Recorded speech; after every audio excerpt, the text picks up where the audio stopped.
All right, buckle up, everybody, because today we are going deep. Genesis chapter 1. Deep dive into Genesis. You know it. And let me tell you, this isn't just some surface level, oh yeah, God created stuff kind of thing. We're going deeper, thanks to some notes, some almost like personal reflections on this text that I got my hands on. Oh, I like where this is going. Right. Se pegó el texto. That's the title. It's in Spanish, by the way. Mm. And I think that adds to the whole mystery of it all. But before we get too far, for anyone who hasn't spent their days pondering creation myths. Which, let's be honest, is probably most people just going about their day. Exactly. We've got an expert to guide us. Welcome. Welcome. Now, what is it about a text like Genesis, thousands of years old, Thousands, yeah. that still gets you, like, fired up to talk about? It's like, imagine getting your hands on, I don't know, some ancient scroll where people are trying to figure out where everything came from. That's Genesis. But more than that, it's like the seed for how we understand, well, existence. And that's never out of style to think about. Okay, so big picture, your notes, they start with this contexto historico section. Love that, by the way, brings me back to my high school Spanish classes. Always a good thing. Always. Yeah. But it got me thinking, it's easy to read Genesis now and be like, okay, ancient story.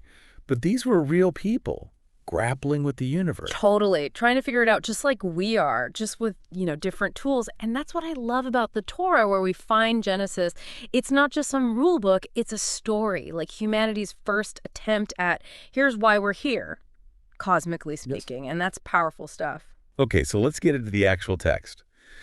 There's this thing that always gets me in Genesis 1, and your explication section, the explanation part of your notes, it really hit on it. It's that phrase, and God saw that it was good. Yes. It's like every other verse, boom, good. Why so much emphasis on the good? Okay, so think about it. So many other creation stories, it's chaos, right? It's accidents, it's gods fighting, things being born out of, I don't know, violence.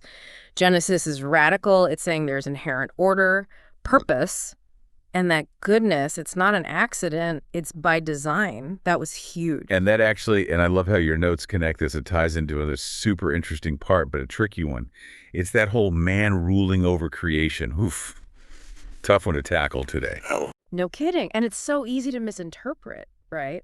But look at the language in Se pegó el texto. It talks about stewardship, which is way more accurate. We're talking taking care of something, not lording over it. That's a huge distinction. It changes everything. Because back then, people often felt like puppets to the gods. Genesis comes in and says, nope, you've got a unique role. You're entrusted with this creation. That was radical, man. And, man, if we actually live that way today as stewards of the planet, not just takers. But that's a whole other deep dive. Which, speaking of the last part of your notes, Dios nos habla. God speaks to us. That's getting personal. So be honest, can you really hear God, like, audibly in a text this old? Okay, so full disclosure. That's a journey for everyone to take on their own. It's about faith as much as anything. But here's what gets me, what's spoken to me. The stuff that still rings true today. That deep need for order, the search for meaning, how we impact the world around us. Even if it's not a booming voice from the sky, it hits on something very human, and that's powerful. And that's what I love about your notes. It's clear you found that meaning in Genesis 1.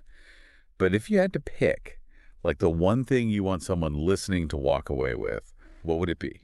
Ooh, that's tough. But it goes back to that idea of goodness and stewardship. Yeah. Genesis 1, no matter how you interpret it, it makes you ask, what am I bringing to the world? Am I reflecting that goodness it talks about? That's a question that matters just as much today as it did back then. Such a powerful thought. All right, folks, there you have it. But don't just take our word for it. Go check out Genesis 1 yourselves. You never know. Might spark some deep thoughts. Always a good thing. Until next time, keep on diving.